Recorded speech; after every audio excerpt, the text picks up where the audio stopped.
They don't. They just decide to show beautiful artwork. Now, shying away from the opening sequence of the movie, what this movie shines brightest at, though, is with the character of Peter Parker. Like I said in my review for the first movie, I thought they got Peter Parker very well done in that first movie, but they do it even better here because, well, like I said, it feels like a natural progression to the character. It feels like a natural, organic story being told here, in the sense that the movie goes to extreme lengths of showing how Spider-Man is complicating Peter Parker's life with his job, with his friends, with his family, and hell, even with his schoolwork. And for me, personally, that's what the character of Spider-Man is all about. Other superhero or comic book characters like Batman or Superman or hell, any of the other Marvel characters, where their problems lie is really with fighting their villains. There's other stuff too, like the Fantastic Four or celebrities, and they kind of have to deal with that whole thing.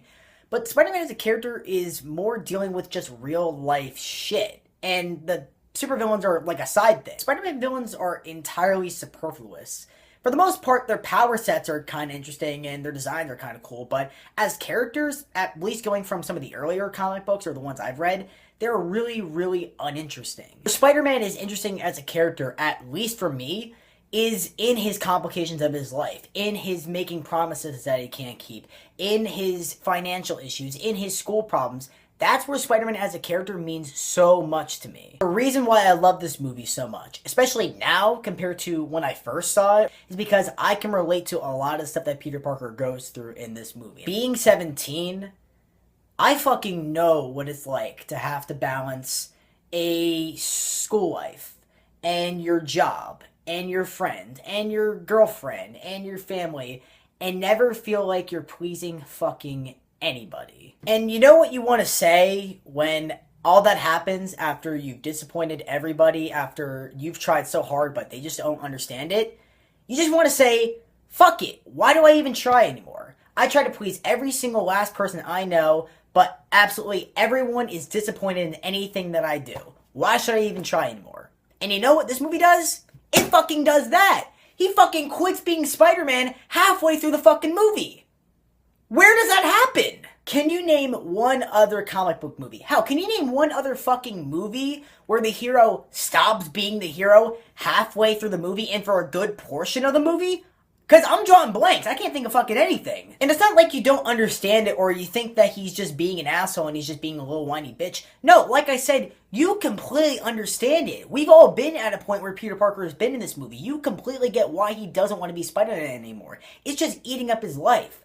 That part in the movie where they mimic Spider-Man No More, where he throws a suit in the trash can, it feels earned. It doesn't feel like just a random Easter egg thrown into the movie to appease Spider-Man fans. It feels like they saw that comic book, they saw that on the cover, and they wanted to make a story out of that. They wanted to show that scene and actually have it fucking mean something. And hell, the scene where Peter Parker has to sit Aunt May down and tell her about what really happened the night that Uncle Ben died.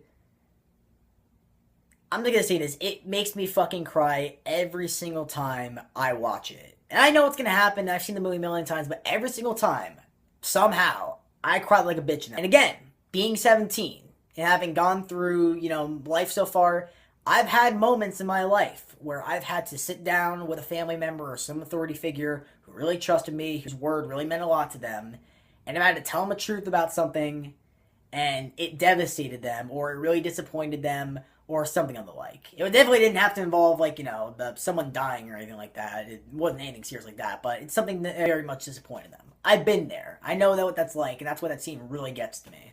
That's not to say that the movie doesn't have any bit of levity in it. Actually, the complete contrary. I'd say that this is actually the funniest Spider-Man movie that we've ever gotten. Definitely the funniest in the Sam Raimi trilogy. Like I mentioned in the last video, every single last scene with J. Jonah Jameson in the movie is a fucking riot. There's actually a subplot going on in the movie with John Jameson, J. Jonah Jameson's son, being married to Mary Jane. And every single scene that you see him in, he's either planning the wedding or trying to get food for the wedding or something of the like.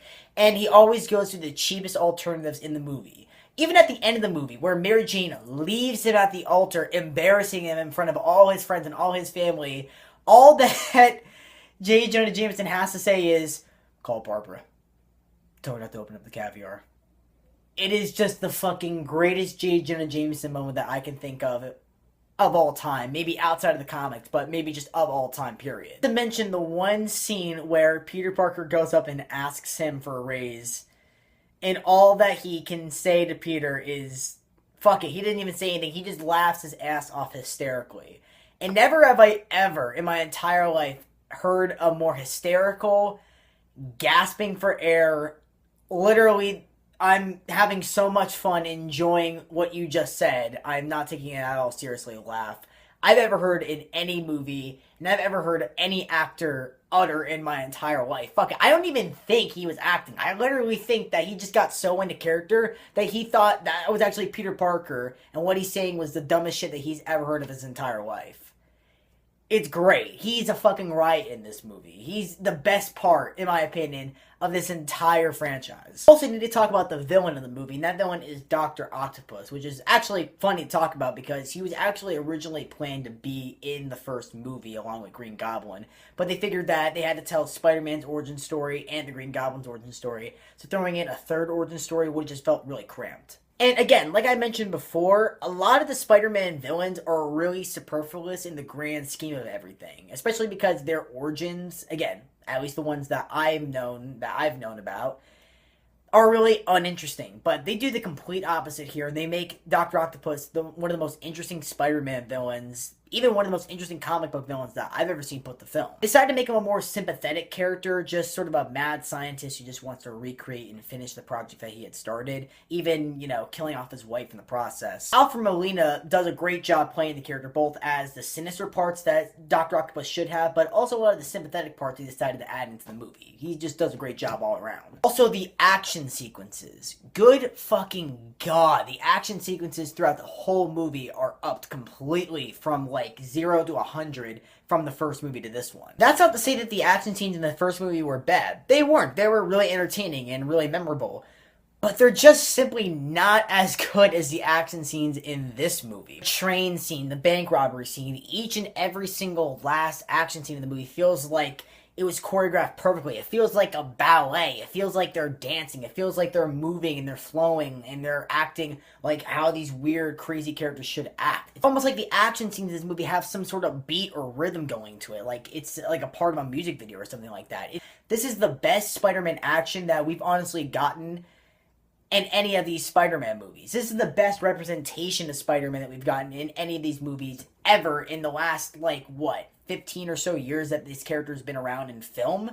We've had, what, 5 movies coming up on 6? This is the best version of the character that I can think of right now prior to seeing Homecoming.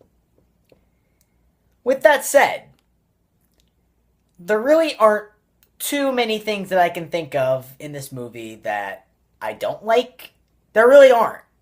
And even this thing I'm about to bring up, I don't even see it as a huge problem. I just look over it and I just still enjoy the movie. But I just thought it'd be nice, you know, food for thought for some people. Just be something nice to bring up. Not nice, but it'd just be something interesting to bring up. And here's the thing. I like this movie so much that I never even noticed this little detail until someone else brought it up to me. I was watching some review of this movie online, and I can't for the life of me remember what it was, so when I get around to actually finding out what the video was or who said it, I'll post a link in the description. So this is not something that I made up. Also, this might be something that might ruin the movie for some, so this is definitely not for the faint of heart. Yeah, the problem at hand I want to talk about is that Peter Parker is a fucking asshole in this movie. And I know what you're thinking. Well, not being Spider-Man through a good portion of the movie, isn't that already enough merit to be an asshole? Wrong, sir. What happened at the end of the last movie?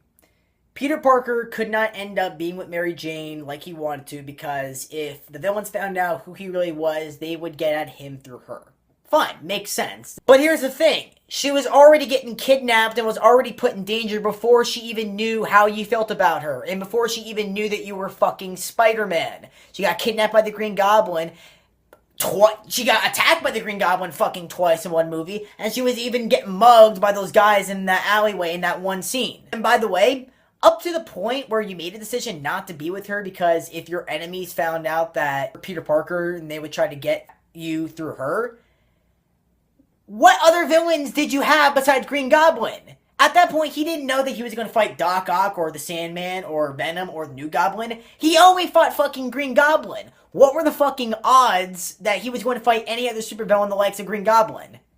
1 and 2, actually. Back to the topic at hand. In this movie that I just kept on praising about, Peter is given so many outs. So many moments where he could tell Mary Jane, this is how I feel about you. But because of the promise that he made at the end of the movie to protect her by not telling her how he feels, he can't do it. Fine. Understandable. Good. Whatever. But here's the kicker.